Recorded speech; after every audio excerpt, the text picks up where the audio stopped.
Magandang umaga po mga mamshis, mga beshies, mga ladies in red, at yung matanda at kabata. Andito naman po tayo sa Divination Talk natin at salamat sa mga taong naging way na tuloy-tuloy ito yung talk natin. At ang audience po natin is kasama na po yung mga handsome tall and dark na mga guys yan at ang mga LGBTQIA. Kayo po, pwede na po kayo. Ang ano lang natin is kahit elementary lang po yung tinapos nyo, okay na po. Kasi kailangan makaintindi tayo, kahit na simple English lang. Mahirap naman po yung talagang wala talagang alam tayo sa English talaga. Kasi matagal lang po tayo sa pagkaintindi, maghahanap pa tayo ng dictionary. Pero sige lang po, gawin natin simple masyado yung pinag-uusapan natin. Okay, so ngayon po is itutuloy-tuloy natin yung napag-usapan natin dati tungkol sa friendship, yung mga friends with benefits, yung pakikiisa sa mga kaibigan or fellowship yung sinasabi natin. Okay. At yung tema po natin, hindi po natin babaguhin. Na-preserve pa rin po yung tema natin. Yung tema na po natin is kinuha po natin, hango po sa prayer ni Master Christ. Kasi ito yung guide natin. Pag mag-hero's journey po tayo, yung guide po natin is yung prayer ni Master Christ. Ang requirement dito, which ewan ko lang, I hope so lahat ng mga Christian pumasa dito. Kasi sabi niya, forgive us our sins as we forgive those who sins against us. Patawaran niyo po kami sa mga kasalanan namin dahil pinatawad na po natin yung mga may kasalanan sa amin. Okay. So, kung hindi tayo mapatawad ni God, ewan ko lang, hindi ka pwede mag-offer ng any prayer sa Kanya o kung anong may yung mga request mo kasi napakahirap po. Iyon po yung unang requirement kasi. So, I hope so naintindihan natin na kailangan mag-forgive muna tayo. Unahin po natin yung mga taong napakabigat na i-forgive.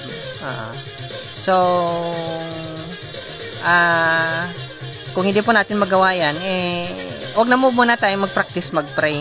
Gawa na lang muna tayo ng mga feel natin mga magandang gawain para sa ibang tao. Huwag lang muna tayo mag-pray kasi wala rin kung mangyayari sa prayer natin. Okay? Kasi yun yung yung order ni boss, yun dapat yung sundin. Alam mo naman, boss natin, yung mga sado or si Master Christ. Okay. Ngayon, balik tayo sa talk natin tungkol sa mga friends or friendship.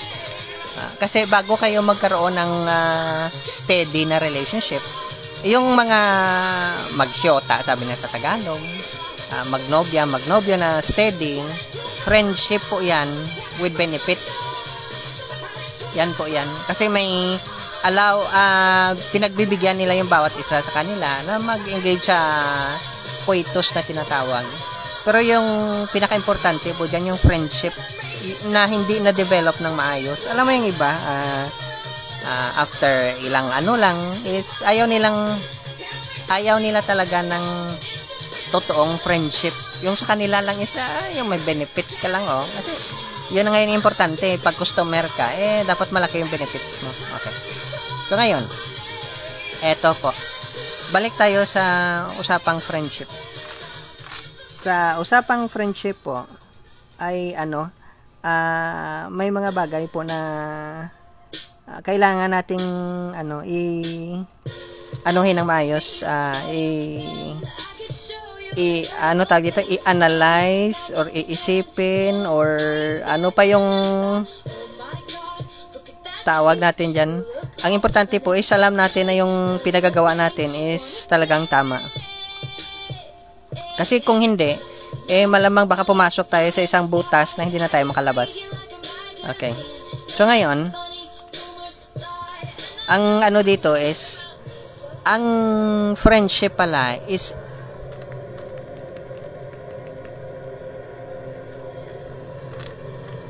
excuse me. Ang friendship pala ay may MU pala na tinatawag yan. Mutual understanding or mutual affection. Ibig sabihin, parang yung ping-pong, para yung basketball, para yung volleyball, o kung ano man, or kung ano man yung tennis. Mutual po yan. Ibig sabihin, kung ano ibibigay ng isa, yun din ibibigay ng isa. Okay. Now ngayon, yung isa dyan is unahan kayo ng gawa ng kabutihan sa bawat isa. isa. Unahan mo na po siya. Dapat yung gagawin mong kabutihan sa isang tao is mas malaki pa sa ginawa niya sa iyo. Mas extensive. Kung gagawa siya ng kabutihan sa iyo na abutin lang 10 taon, yung sa iyo is twice or 3 times yung haba ng gagawin sa kanya. Makikita po natin sa Romans ito. Hindi Romans na kundi sa Book of Romans. Actually sinulat ni Paul. Medyo Pauline doctrine yung susundin natin ngayon ng mga source. Excuse me. Pero may insight din po tayo makukuha. Kasi medyo may pagkaiba ng konti yung teachings ni Paul kay Master Christ. Pero halos magkalapit. Na ngayon, yung pagbigay ng honor sa isang tao, dito pumapasok yung idea ng Code of the Samurai na yung mga retainer nila is mas mabuti pang mamatay sila, wag lang ma-dishonor yung amo nila, yung boss nila. So wala na po ngayon yan, yung Code of Honor, wala na po yan. Mas gustuhin pa natin na ma-dishonor yung alam mo naman. Common kaya yan sa practice sa legal system natin. Sirain mo yung pangalan ng tao, sirain mo yung reputasyon niya, kung ano yung gagawin mo. Alam mo yung ganon. Usong-uso yan. Kasi matalino na yung tao. The best defense daw is offense. So, unahan mo na. Yun yung natin. Yung Code of Samurai or Code of Honor. Wala na ngayon yan. Ewan ko lang. Maghahanap pa ako ng kung pwede kong ma-meet na tao na ganon. Na sa time ng adversity, ibang klase po sila mag-handle. Yun yung yun yung story ng nakalimutan ko. May isang story sa Japanese na yung masterless samurai na namatay yung retainer nila. So ginawa nila is lang muna sila, naglaylo hanggang sa mag-revenge sila. Famous na story yan sa Japan nakalimutan yung title. Tagal na. Okay, pero yun yung sa nakalagay sa Romans. Ngayon, balik ulit tayo sa Romans. Ganun yung friendship. So, yung mga friends po, isa lang po yung takbo ng pag-iisip nilang yan. Baka akala mo, magkalaban sila dahil iba yung itsura nila. Hindi po. Isa lang po yung takbo ng pag-iisip nila. At saka, hindi po yan, hindi po yan sila sumasama sa mahangin ng mga tao. Yung mahangin, alam mo naman, minsan may bagyo, malakas yung hangin. Minsan may mga ganong klaseng tao. Excuse me. Para silang mga bagyo, ang lakas nila. Lakas ng tama nila. Okay. May mga ganong klaseng tao. Tapos, ang mga totoong friends po, na may agape ito hindi po ito mga friends na sinasabi ko na kung sino-sinong friends. Ito yung mga agape, yung mga sado. Tell ni Master Christ, may agape ito sa puso. May syurat sa bad or may perfect love. Bakit ko pala ulit palaging sinasabi yung agape, perfect love? Kasi ito yung requirement ni Master Christ. Kung may ibang tao po na magsasabi na may iba pang requirement na hindi mo kailangang maging perfect, hindi po. Para po kasing sa boxing, yung isang opinion is yung opinion ng kakilala mo. Yung opinion na opinion po ni Master Christ. Perfect yung sabi niya. Be perfect. Ganun yung sabi niya. So, yung agape na to, perfect love po ito. Hindi po ito imperfect na love. May mga tao kasing nag-a-advise na hindi mo kailangan maging perfect. Sila po nag-advise dahil hindi nila alam. Hindi nila kilala yung Godhead. Hindi nila hindi nila alam kung anong nature ng Godhead. Si Master Christ po, yung mga sado, kilala po nila. Kung matalino yung mga ganong klaseng tao, dapat ma-accept nila, ma-admit nila na mas matalino yung Godhead sa kanila. The mere fact na hindi nga nila ma-accept, ewan ko lang kung anong klaseng talino kayang tawag natin dyan. Pero anyway, sige, pagbigyan natin. Kasi free for all naman yung mundo na to eh. Pagbigyan natin yung mga tao sa takbo ng utak nila. Pero yung sa atin, hindi po pwede nating baguhin yung stand ng mga sado katulad ni Master Christ. So, ganun po. Hindi po sila, yung mga friends na totoo, ano yan, humble yan sila. Ibig sabihin, yung strength nila, quiet po. Hindi po maingay yung lakas nila. Alam mo yung, hindi ka nagsisigaw na ikaw si Superman. Hindi po ganun yung mga totoong friends. Tapos, hindi po yan sila magka-claim ng talino nila. Yung palagi nilang sasabihin, is ito po yung talino na binigay sa atin. Binigay ng sado, binigay ng Godhead. Hindi po yan sila basta-basta magbubuka ng bibig nila na walang kwenta, na akala mo nakakatulong sa kamunduhan. Pero pag namatay ka, wala namang kwenta. Okay. Siguro, baka hindi ka makakain isang araw dahil nakapasting ka, hindi ka kasing galing ng mga tao sa mundo. Pero, in the end, pag namatay, baka sila naman yung magpasting, ikaw naman magpiesta. Ganon lang po yan kasimple. So, sa Romans po yan, Book of Romans, sulat ni Paul. Now, according naman kay Peter, sa 1 Peter, ganito yan. Ang mga friends po, may MU po yan sila. Alam mo, pag friends talaga kayo, may MU yan.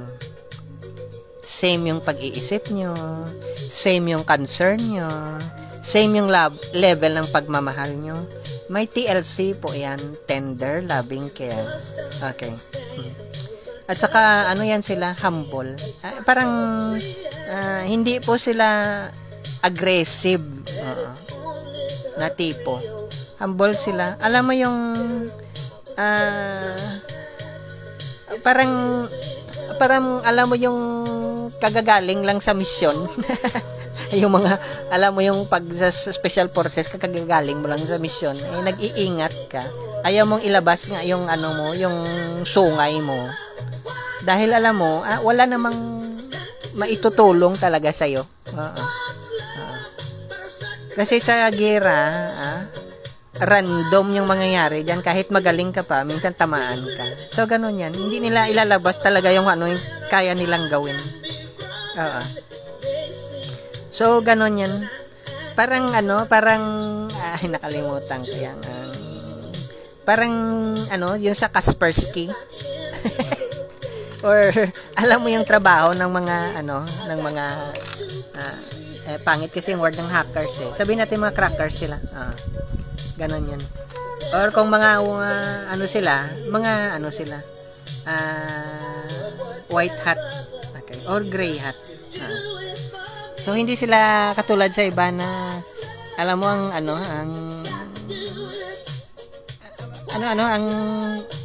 minsan siguro ang tawag natin yabang, pero wala yan sila. Napaka-simple po. Kasi alam nila, yung may limit, yung kakaya nila, talino nila. Kahit si Solomon po may limit. Nagkamali nga si Solomon. Kahit si Adam po, na perfect man siya, nagkamali siya. So, tayo, hindi natin sinasabi na magiging victim mentality tayo, na ganito, hindi. Yung sabi ni Master Christ, sa mga taong may surat sa bad or sweet melody or may agape sa puso nila, hindi na nila sinasabi yan na imperfect ako, hindi po. Kasi taken na yan na perfect na yung path na tinitake nila. Yung hero's journey nila, perfection na po. Hindi nila sasabihin yan kasi kayabangan din yan. Alam mo yung ikaw yung pinakamayaman na tao, tapos sabihin mo wala kang pera. Baka sabihan ka ng ibang tao, ang hangin mo talaga, lakas mo. Lakas ang utot mo. Baka sabihan kanila, hindi naman ganun. Hindi naman po ini-encourage yan. Kaya nga siya sabi dito, isa yung pag-iisip, isa yung concern, alam mo yung ganun. Magkapareho kayo. TLC. Tender yan sila. Kahit na alam mo yung nagwawala na yung iba, napaka pa rin nila, mahinahon, tender sila. Mapagmahal pa rin. Ganon yan. Yun sa mga makita mo talaga sa napaka-mature talaga yan. Pero syempre, kung baguhan ka pa lang, kaumpisa mo pa lang kumain ng kanin, hindi ka na nagpe-fresh milk, talaga minsan ma-overcome ka. Pero dahil perfect yung path mo, nabubura agad yan, yung effect. Kasi may karmic reaction din yan. Okay. So, ngayon, ito yung sabi sa, balik tayo sa Romans, sabi ni Paul, kahit na puno kayo ng kabutihan, puno kayo ng talino, magaling kayong magpaliwanag sa ibang tao, subukan nyo pa rin yung sarili nyo. Iputo-test nyo pa rin yung sarili nyo. Kasi, may mga circumstance talaga na medyo limited tayo. Alam mo yung akala mo very patient ka na tao. Pero hindi ka aabuti ng isang taon, pag pinabantayan sa iyo yung isang bata, nawawala ka sa sarili mo. Parang ganun po. Iputo-test mo yung kakayahan mo. Alam mo yung sinusukat ka, alam mo na threaten yung buhay mo, halos papatayin ka ng isang tao, pero andoon ka pa rin. Kasi alam mo na iba talaga yung stick to it, yung sabi nila. Nagsistick ka pa rin sa principle mo. Kaysa sa mawala ka. Mahirap kung mawala ka eh. Para yung addiction. Ang tagal-tagal mo nang hindi ka umiinom ng whiskey or ng liquor, bigla ka na nakatikim, isang kaha ng ang nainom mo. Ingat-ingat tayo sa mga ganyan. Ganon din yan. May mga bagay na ganon na kaya nga hindi yan para sa mga kids. It's not for kids. Hindi yan para sa mga little girls and little boys, para yan sa mga men at saka women. Na kaya nilang i-handle yung sarili nila sa tulong ng Holy Spirit. Okay? At saka ng sado. So, yung paggawa mo ng kabutihan ng mga totoong friends mo na may Surat Shabad or Sweet Melody or Agape or Perfect Love, expression po yan ng Holy Spirit. Okay. Makikita natin yan sa 1 Corinthians. So, ang sinabi ni Peter naman is kung ano yung gift na meron ka, ibigay mo sa iba. Huwag mong itago. Example, ang galing-galing mong maghanap ng pera. Sabi mo, dapat mag-billionaire muna ako bako ako mag-charity. Hindi pwede yan. Mawawala yan sa'yo, baka manakaw pa yan sa'yo. Sabihin mo na, ang tali-talino ko, dapat mo na maging Nobel Prize winner muna ako bago ko i-share yung knowledge. Hindi po pwede yan. Mawawala yan. Disuse ang tawag yan. May mga taong ganun. Alam mo yung hayok ka sa binigay sa'yo na gift. Dahil hindi mo naman ginamit, alam mo naman sa parable of the talents, di mawawala, kunin pa sa'yo. Ganon din yung agape or perfect love. Pag hindi nyo po nagamit yan, mamamatayan, nanakawin yan ng mga wolves, ng mga antichrist na tinatawag. Kampo ni Satanas, siguro yung tawag natin yun. Okay. So, sabi, balik tayo sa Corinthians, sa 2 Corinthians, kailangan mong i-demonstrate yung maturity ng love mo. Kailangan mong i-test yung sarili mo. Huwag mong pahirapan yung sarili mo, kundi i-test mo. Alam mo yung iinit ka ng tubig, susubukan mo. Kasi andun ka sa Japan Sa Japan kasi mahilig silang maligo sa mainit na tubig. So, susubukan mo dahan-dahan. Ganito muna yung kaya mong init. Susunod, ganito na naman. Susunod, ganito na naman. Hanggang sa mainit, kumukulo na, wala ka lang pakiramdam. Ganun po yan. Ganun din yung pagmamahal ng agape. Lahat ng gift na meron ka, susubukan mo. I-upgrade mo po yung kakayahan mo. Hindi pwedeng makontento ka na lang. So, kung ano man yung meron ka, is i-test mo yung sarili mo. Ibigay mo po sa iba. Wag mo pong itago. Otherwise, kung ginawa yan ng mga sado or ni Master Christ, baka malamang hindi na complete yung mission nila. Imagine mo na lang kung hindi nag-heal si Master Christ. Hindi matututo yung mga disciples sa healing.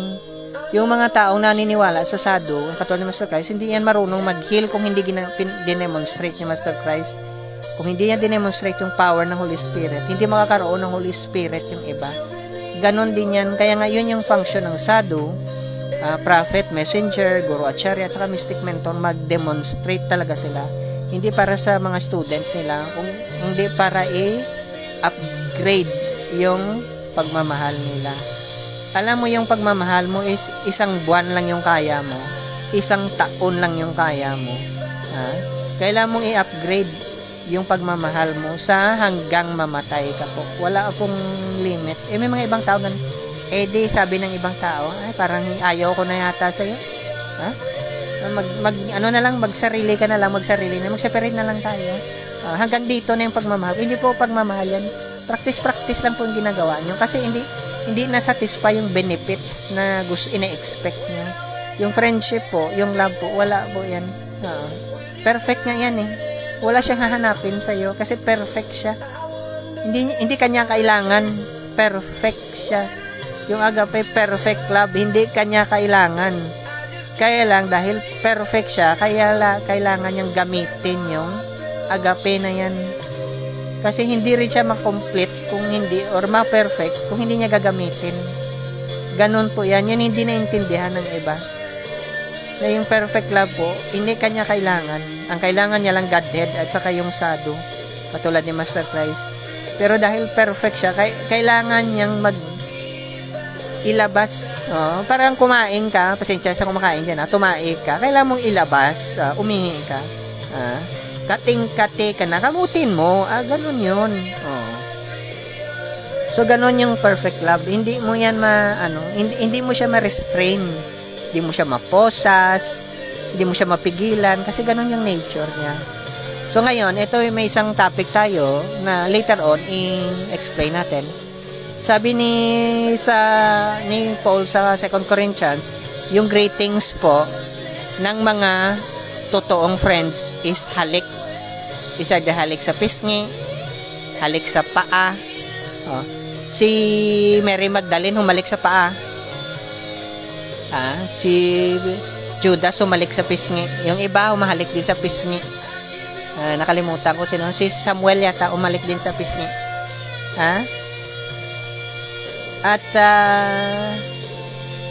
merong greetings talaga na halik sa bibig. Ang pinakamataas na is kung hindi halik sa paa, halik sa bibig po yan. Pero later na lang natin pag-usapan yan kasi parang out of the topic na tayo pag ganyan. Pero ganun po yan. So kung nagso-social media kayo, makikita nyo minsan si Angelina Jolie, hinalikan niya yung kapatid niya sa bibig. Yung parang malalim na halik. Yun po yung scriptural po yan, halik. Kaya nga nagtataka tayo, bakit yung mga Americans ang hilig-hilig nilang humalik sa bibig kahit sa mga anak nila, kapatid nila o scriptural po yan. Pero hindi na pinapractice kasi medyo may pag-hypocrite tayo minsan. Alam mo yung may pagka-victim mentality tayo, nahiya tayo mag-comment yung ibang tao. Pero sige lang, okay lang. Gano'n naman talaga yan. Minsan may pagka tayo. Kunwari ka pa na alam mo yung tama, hindi mo naman pala alam. Okay. May self-righteous na ugali. Okay, later na lang itong topic na tungkol sa halik. So ngayon, ang totoo pong freedom or independence is service with love. Ganon po yung nakasulat sa Galatians.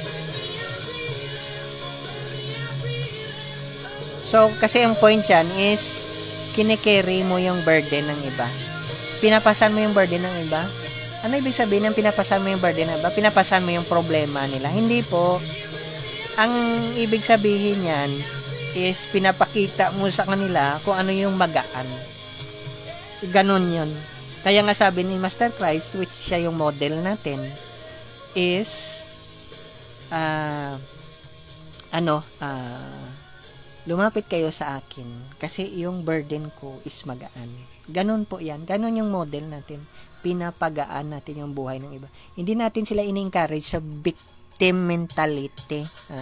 Loser mentality. Hindi po. Hindi po porke na hindi king si Master Christ nung panahon niya. Hindi po siya millionaire nung panahon niya. Hindi po siya administrator nung panahon niya.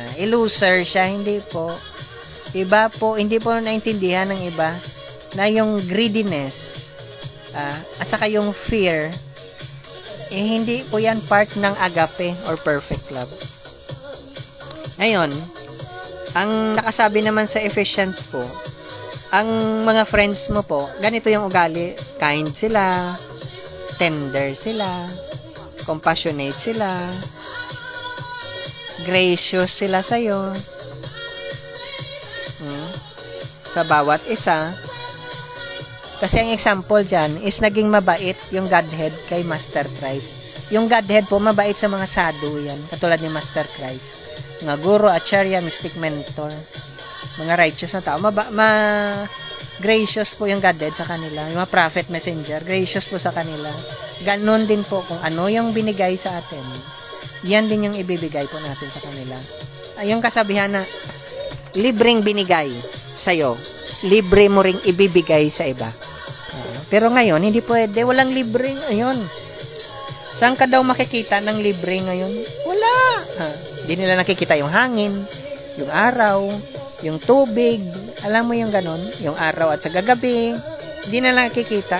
Kasi modern na tayo ngayon eh. Iba yung standard natin. Mas mataas yung standard natin. So, yung nakasabi naman, ang sinabi naman dito sa 1 Thessalonians, gagawa tayo ng mga bagay na nakakabuti sa iba. Mabuti ang lagay ng ibang tao. Okay. So, ganun po yan. Nakakabuti po. So, kung sa tingin mo is ang pagbigay ng kaalaman, pagbigay ng charity, pagtulong sa ibang tao physically, nakakatulong. Gawin mo yon sa yung pag-iisip mo is agape or totoong friendship. Kasi yung totoong friends mo lang may agape.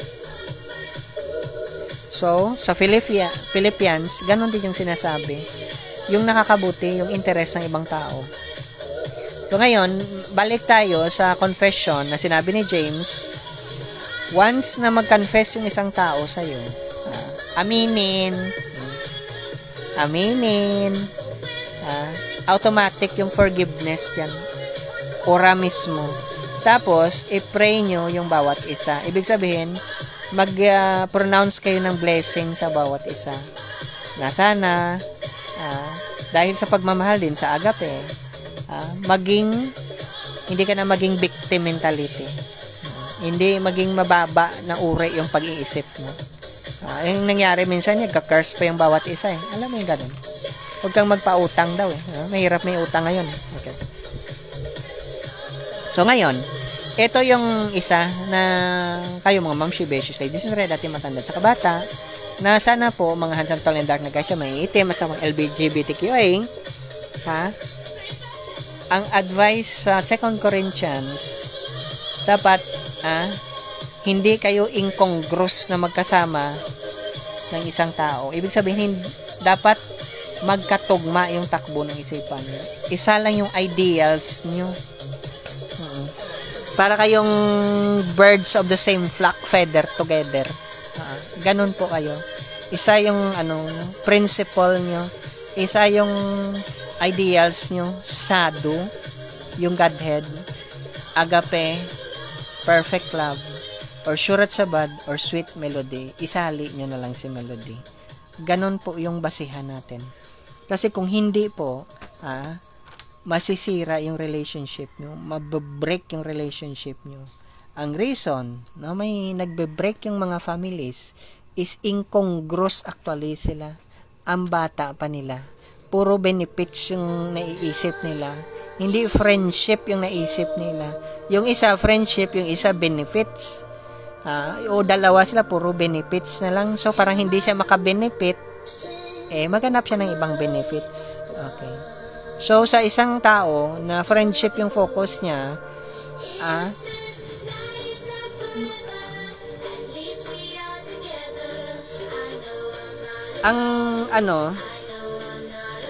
ang benefits mo kasama na yan, pero secondary yung benefits, yung friendship talaga.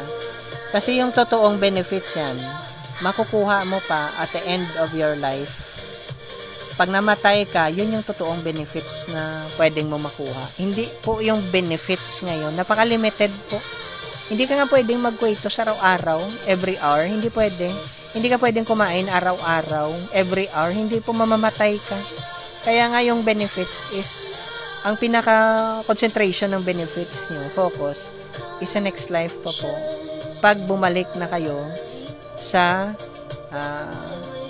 Lover's Paradise, sa Garden of Eden po, sa Kingdom ni God po.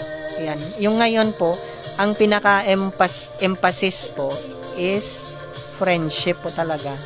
Na ang pinaka-culmination or pinaka-end ng friendship na yan is yung nagmamahalan talaga kayo. May love talaga. Kasi yung love, hindi yan mabuild pag walang friendship po. Hindi po kayo friends. Naghanap ka lang ng friends with benefits dahil mukhang unggo yung partner mo, ang hina sa higaan. Alam mo yung ganun? Alam mo yung hindi mo siya maisama sa mga high society na mga friends mo, wala siyang pera, hindi po ganun. Friendship po. Kasi ang friendship, yan lang yung way na mag-build yung agape or perfect love. Kailangan po yan ng ng sado po. Kaya nga yung hero's journey mo, hindi yan makumpleto. Yung hero's journey po ni Master Christ, kasama niya yung 12 disciples, saka iba yung mga disciples, kasama niya si Mary the Great, at saka si Mary of Magdala. Hindi po yan nag-iisa yung hero's journey. Sabay-sabay po yan yung hero's journey. Kung yung mga kasamahan mo, walang agape, wag ka nang ikaw na lang mag-hero's journey pag ganun. So ngayon, yung isa dyan is, basta warning lang to ha? Friendship muna.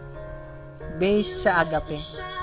Kasi yung mga taong hindi po sila, wala po silang surat sabad or sweet melody, salin yung sa melody. Or agape sa puso nila, darkness po ang tawag sa kanila. Unfruitful sila, wala kang makikita dyan. Pigang-piga na yan sila. Huwag mo nang pigain, wala kang makukuha dyan. So, yung mga salita nila, puro empty words. Mabababaw po yung sinasabi nila, puro kamunduhan, temporary, pag namatay, walang kwenta. Yung sinasabi po ng mga totoong friends, kahit mamatay man yung lelong mo, o gusto mong sumunod, may benefit ka. Yung mga sinasabi na empty words yan. Kaya minsan, pag may sinabi sila, hindi na po fulfill din. Miserable yung buhay mo. Akala mo, pag sinabi niya sa'yo maging millionaire ka, happy ka. Hindi. Pag nagkakaroon ka ng pera, magiging billionaire yung gusto mo. Alam mo yung ganito yung partner na hinahanap mo, na friends, or steady mo na friend. Maghanap ka ulit ng isa kasi materialistic na yung standard. Tumatanda kayo. Yun yung point yan. At saka disobedient po. Pag sinabihan mo po, hindi yun susunod. Hindi yung makikinig. Hindi lang sa'yo kundi sa sado. Kung ano yung totoo, ano yung tama, hindi po yan makikinig. Parang, alam mo yung gusto niya pang bumaba yung Diyos para sumaludo sa Kanya. May mga ganong klaseng mga tao. Okay.